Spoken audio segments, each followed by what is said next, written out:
یہ قیامت جو آنی ہے اس کا یعنی پروسیس کس طرح سے شروعات کیسی ہوگی، وہ ایک لمبی گفتگو ہے۔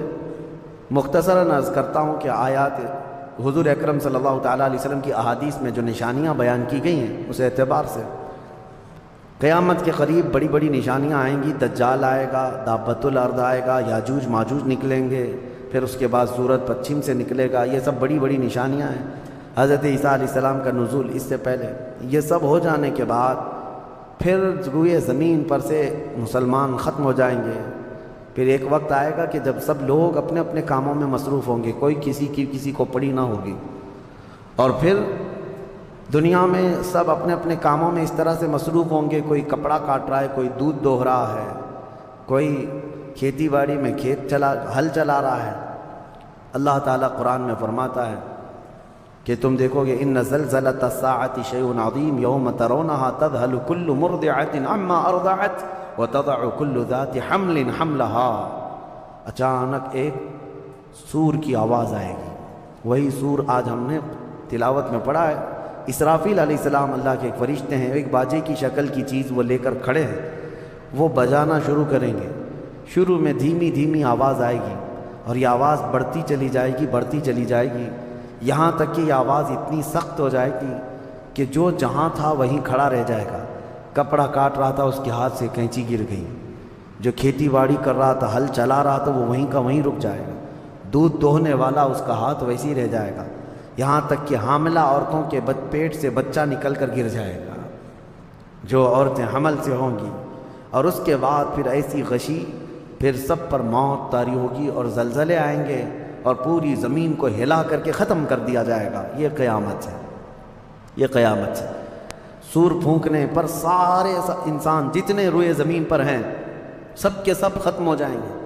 اس کے بعد اللہ تعالیٰ فرماتا ہے ثم نفخ فیہ اخری، پھر دوسری بار سور پھونکنے کا حکم ہوگا۔ لیکن کیسے؟ سور جب حضرت اسرافیل علیہ السلام پھونکیں گے، پہلے انسانوں کی موت، پھر یہاں پر جتنی مخلوقات ہیں، جنات ہیں، جانور ہیں، سب کی موت، چرند پرند تو چھوڑے، نباتات، یہ پیڑ پودوں میں کی جان ختم۔ چاند سورج کو جب ختم کر دیا گیا تو پھر کوئی چیز ہی نہیں، ستارے، چاند، سورج سب، بلکہ اللہ تعالیٰ کے جتنے ملائکہ ہیں، جبرائیل امین علیہ السلام سے لے کر دوسرے ایک فرشتے تک، سارے ملائکہ کو بھی موت آئے گی، سب موت کے شکار ہوں گے۔ اور سارے جب انتقال کر جائیں گے تو پھر بچتا کون ہے؟ صرف حضرت اسرافیل علیہ السلام جنہوں نے سور پھونکا۔ اب ان کو سور پھونکنے کا حکم جو تھا وہ کہا جائے گا روک دو اب۔ پھر اللہ تعالیٰ حضرت اسرافیل علیہ السلام کو بھی موت طاری کرے گا، اور روح نکالنے والا فرشتہ کون ہے؟ ملک الموت اسرائیل علیہ السلام۔ اب تک یہ سب کی روح نکال چکے ہوں گے، اور پھر اللہ تعالیٰ اسرائیل علیہ السلام کی بھی روح نکال دے گا۔ اسرائیل جو سب کی روح نکالتے ہیں ان کو بھی موت ہے، ان کو بھی موت ہے۔ اور پھر ہم نے پڑھا کل شیء ہالک الا وجہہ، ہر شے فنا ہو جائے گی سوائے رب العالمین کے۔ کل من علیہا فان ویبقى وجہ ربک ذو الجلال والاکرام، جو کچھ بھی ہے سب فنا ہو جائے گا، تمہارے رب کی ذات صرف باقی رہے گی، کوئی نہیں باقی رہے گا۔ پھر جب مولا کی مرضی ہوگی، رب تبارک و تعالیٰ دوبارہ اسرافیل علیہ السلام کو اٹھائے گا۔ اسرافیل علیہ السلام دوبارہ اٹھیں گے اور پھر ان سے کہا جائے گا دوبارہ سور پھونکو، پھر سے پھونکو۔ اب جب دوبارہ حضرت اسرافیل علیہ السلام سور پھونکیں گے تو یہ زندگی کا سور ہے۔ پہلے والا یہ نفخہ اولا اس کو کہتے ہیں، وہ موت کا تھا، اور نفخہ ثانیہ حیات کا ہے، زندگی کا ہے۔ اب رب تعالیٰ نے جو وعدہ فرمایا تھا کہ ہم تمہیں موت کے بعد دوبارہ اٹھائیں گے، یہ وعدہ اس وقت پورا ہوگا۔ اب دوسرے مرتبہ جب سور پھونکنا شروع کرتے ہیں اسرافیل علیہ السلام، کتنے انسان آئے گئے، آدم علیہ السلام سے لے کر قیامت تک، سب وہ زمینوں میں جہاں کہیں ہوں گے، کسی کو جلا کر ختم کر دیا گیا ہو، کسی کو جانور کھا گیا ہو، کسی کو پانی میں ختم کر دیا ہو، کسی بھی طرح سے، لیکن مولا تعالیٰ سب کو اٹھانے والا ہے۔ لیکن فرمایا حدیث پاک میں ہے کہ یہ دوسری سور پھونکنے کے بعد سب سے پہلے روئے زمین پر جو اٹھیں گے وہ محمد رسول اللہ کی۔ میرے آقا صلی اللہ تعالیٰ علیہ وسلم فرماتے ہیں میں اپنی قبر سے اٹھوں گا سب سے پہلے، اور محشر کے میدان کی طرف جو حضور جائیں گے تو فرماتے ہیں حضور صلی اللہ علیہ وسلم اٹھیں گے، ان کے بعد ابو بکر صدیق، ان کے بعد عمر فاروق رضی اللہ تعالیٰ عنہ، پھر ساری کائنات کو اللہ اٹھائے گا۔ اور جب رسول کریم صلی اللہ تعالیٰ علیہ وسلم فرماتے ہیں میں میدان قیامت میں اس حال میں آؤں گا کہ میرا ایک ہاتھ ابو بکر کے کندھے پر ہوگا، دوسرا عمر بن خطاب کے کندھے پر ہوگا۔ یقیناً وہ اس دن کے دولہا ہیں۔ قیامت کا منظر ہے جب رسول کریم صلی اللہ تعالیٰ علیہ وسلم تشریف لائیں۔ اور اس کے بعد رب تعالیٰ نے فرمایا، سورہ زمر میں 2 آیتیں آئی ہیں، وَسِيقَ الَّذِينَ كَفَرُوا إِلَىٰ جَهَنَّمَ زُمَرًا، اب جو کفار تھے ان سب کو کھینچ کر کے لایا جائے گا میدان قیامت میں۔ پہلے تو میں آپ کو بتا دوں پوری تفصیلات قیامت کے میدان میں، اس کے بعد ان آیتوں کی تفسیر پر آتا ہوں۔ پھر جب سب کو اٹھا دیا گیا تو ایک زمین ہوگی، اب وہ زمین کہاں ہوگی وہ اللہ بہتر جانتا ہے کس جگہ، کیونکہ یہ زمین ہے ہی نہیں، یہ آسمان ہے ہی نہیں، تو پھر اس وقت بنے گا کیا یہ اللہ ہی بہتر جانے۔ کہاں بنے گا، کس طرح بنے گا، اس میں ہم نہ سوچ سکتے ہیں نہ مثال دے سکتے ہیں۔ اب آپ مجھے بتاؤ، یہ جو زمین جس پہ آپ بیٹھے ہیں یہ ختم ہونے والی، کیا رہے گا نیچے؟ آسمان جو دکھ رہا ہے یہ بھی ختم ہونے والا ہے، پھر کیا رہے گا اوپر ہمیں نہیں معلوم، لیکن اللہ کریم ایک زمین بنائے گا جس کے متعلق کہا گیا وہ تانبے اور پیتل سے بنی ہوئی ہوگی، یہ مٹی والی زمین نہیں۔ اور پھر اس کے بعد سورج کو پھر دوبارہ زندہ کیا جائے گا اور سورج کو سب کے سروں پر لا کر کھڑا کر دیا جائے گا۔ اب وہ زمین اور جس میں سارے انسانوں کو جمع کر دیا گیا ہے، آپ اندازہ کریں وہ زمین میں نہ کوئی عمارت ہوگی نہ درخت ہوگا، وہ بالکل فلیٹ زمین ہے، صرف میدان ہی میدان ہے۔ ایسا نہیں ہے کہ یہاں پر کوئی میدان اور تھوڑی دور کے بعد کوئی عمارت دکھے گی یا کوئی درخت دکھے گا یا کوئی پہاڑ، نہیں، کچھ نہیں، صرف سیدھی زمین۔ اسی لیے کہ وہاں تم 500 سال بھی اس میدان میں بھاگتے رہو گے تو سائے کے لیے ایک پتا بھی نہیں ملے گا، ایک پتا بھی نہیں، کہاں سایہ حاصل کر سکو۔ لیکن کچھ خوش نصیبوں کے لیے اللہ نے فرمایا کہ عرش کا سایہ انہیں اللہ عطا فرمائے گا۔ وہ کون لوگ ہیں؟ ان میں کئی لوگ ہیں، جس میں سے ایک ہی میں بتاتا ہوں، رجل تعلق قلبہ بالمساجد، وہ ایسا آدمی جس کا دل مسجدوں میں لگا ہوا ہے، قیامت کے دن اسے اللہ عرش کا سایہ عطا فرمائے گا۔ آپ کی نماز ہو گئی، بیٹھے کیوں ہیں؟ نماز ہو گئی، نماز کے بعد چلے جانا چاہیے، لیکن تمہارا دل مسجد میں لگا ہوا ہے۔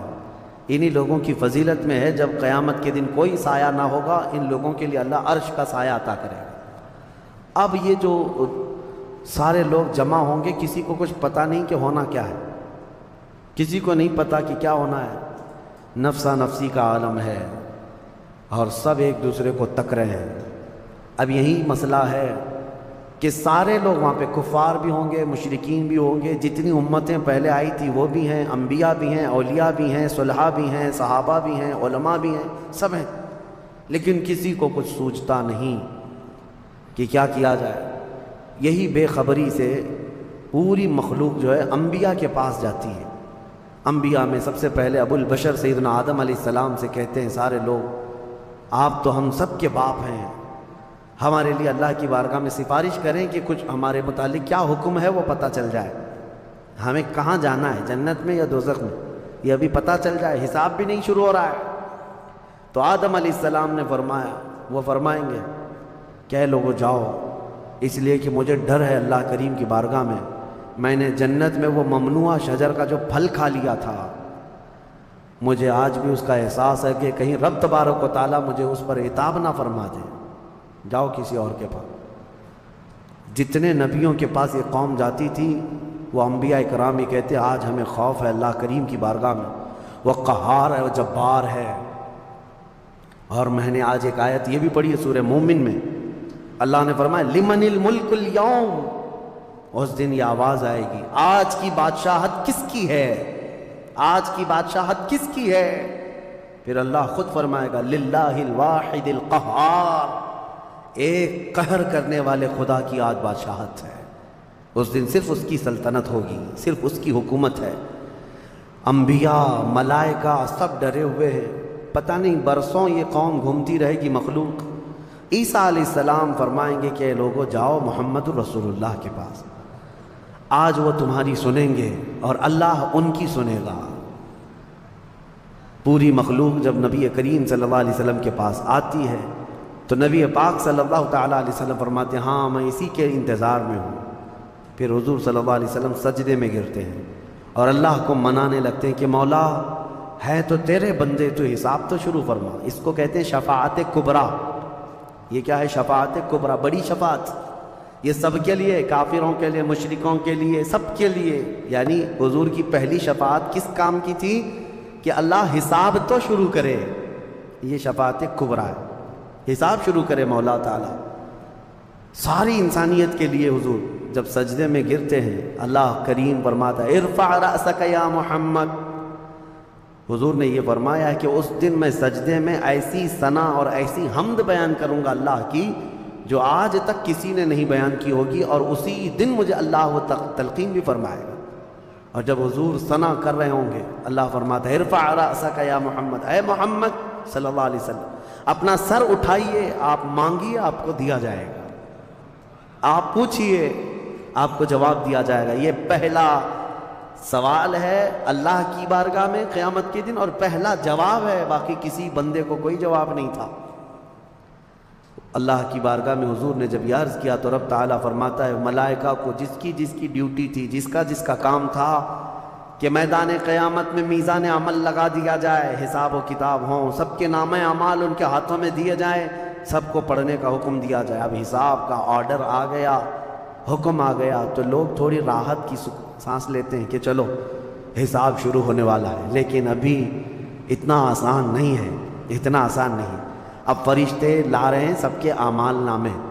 لوگوں کو ایسا لگتا ہے اعمال نامہ یہ 4 پنے کا ہوگا، ہاں جیسے ایگزام پیپر میں فل شیٹ A4 سائز کی شیٹ لے کر کے بیٹھتے ہیں۔ قرآن میں تو اللہ تعالیٰ نے فرمایا کہ جب نامہ اعمال فرشتے لے کر کے آئیں گے تو کتنے ہوں گے پتہ ہے؟ تمہاری نظر جہاں تک جاتی ہوگی وہاں تک صرف کتابیں تمہاری ہوں گی، صرف تمہاری کتابیں فرشتے لاد کر کے لا رہے ہوں گے۔ اس میں سب لکھا ہوگا، زندگی میں جتنی مرتبہ باتیں کیا تھا، جو کچھ بھی کیا تھا، سب ڈیٹیل ہوگا۔ اور ہر آدمی وہاں پکار کر کے کیا کہتا ہے؟ ما لہذا الکتاب لا یغادر صغیرۃ ولا کبیرۃ الا احصاها۔ اے اللہ تو کیسی کتاب بنا دیا، اس میں چھوٹی چیز بھی نہیں چھوڑی گئی، بڑی چیز بھی نہیں چھوڑی گئی، سب لکھ دیا گیا ہے۔ اور پھر لا کر کے تھما دیا جائے گا۔ یہ پہلی علامت ہے کہ جس کے سیدھے ہاتھ میں اس کے نامہ اعمال پکڑا دیے جائیں گے، فرمایا گیا اس کے لیے وہیں سے ہلکا پن ہے، بشارت ہے کہ آسانی ہوگی۔ اور جس کے بائیں ہاتھ میں فرشتوں نے پکڑا دیا تو سمجھ لو کہ اب لمبا اس کا وقت جانے والا ہے، حساب سخت ہونے والا ہے۔ یہ تو صرف پڑھ کے سنانا ہے، اور اس کے بعد پھر پکڑ ہوگی کسی کام پر۔ یہ تو نے کیوں کیا تھا، اس کی وجہ بتا۔ یہ تو نے کیوں کھایا تھا، اس کی وجہ بتا۔ اس کے ساتھ ایسا کیوں کیا تھا، اس کا سبب بتا۔ صرف پڑھ کر کے سنانا نہیں ہے، جو کیا تھا اس کی وجہ بتانا ہے۔ اور جب وجہ کچھ نہ ہوگی حکم آ جائے گا کہ انہیں اوندھے منہ کھینچ کر کے دوزخ کی طرف لے جائیں۔ یہ قیامت کے دن ہو رہا ہے۔ اب یہاں پر ایک دوسری شفاعت ہے میرے آقا صلی اللہ علیہ وسلم۔ اب یہ جو شفاعت ہے یہ خاص امت محمدیہ کے لیے۔ ایک شفاعت حضور نے فرمائی سارے انسانوں کا حساب شروع ہو جائے۔ جب حساب شروع ہو گیا تو رب حضور صلی اللہ تعالیٰ علیہ وسلم پھر سجدہ کرتے ہیں اللہ کی بارگاہ میں۔ اللہ فرماتا ہے محبوب سر اٹھائیں، پوچھیں آپ کو دیا جائے گا۔ حضور عرض کرتے ہیں مولا میری امت کی بخشش آسان فرما دیں، میری امت کا حساب آسان فرما دیں۔ اب حضور کو اختیار دیا جائے گا، حضور کی یہ بھولی بھالی امت جہاں جہاں ہوگی حضور صلی اللہ علیہ وسلم فرماتے ہیں میں ان کو دور سے پہچان رہا ہوں گا۔ دیکھو میرے عزیزو، بھرا مجمع ہے، کتنی امتیں ہیں۔ ایک صحابی نے پوچھا یا رسول اللہ ہم کو آپ قیامت میں پہچانیں گے؟ حضور نے فرمایا یقیناً پہچانوں گا۔ کیسے؟ حضور فرماتے ہیں زندگی میں تم جو وضو کرتے تھے، یہ جو اعضائے وضو ہیں چہرہ اور ہاتھ، حضور فرماتے ہیں قیامت کے دن یہ سورج کی طرح چمک رہے ہوں گے، اور اسی چمک سے میں پہچان لوں گا یہ میری امت ہے، جس کے ہاتھ چہرے چمک رہے ہوں۔ جو وضو ہی نہیں کرتا اس کا کیا چمکے گا؟ لیکن حضور صلی اللہ تعالیٰ علیہ وسلم نے حدیث پاک ہے یہ وضو کے اعضاء کی چمک سے حضور اپنی امت کو پہچان لیں گے، فلاں میرا امت ہے، فلاں میرا امت ہے۔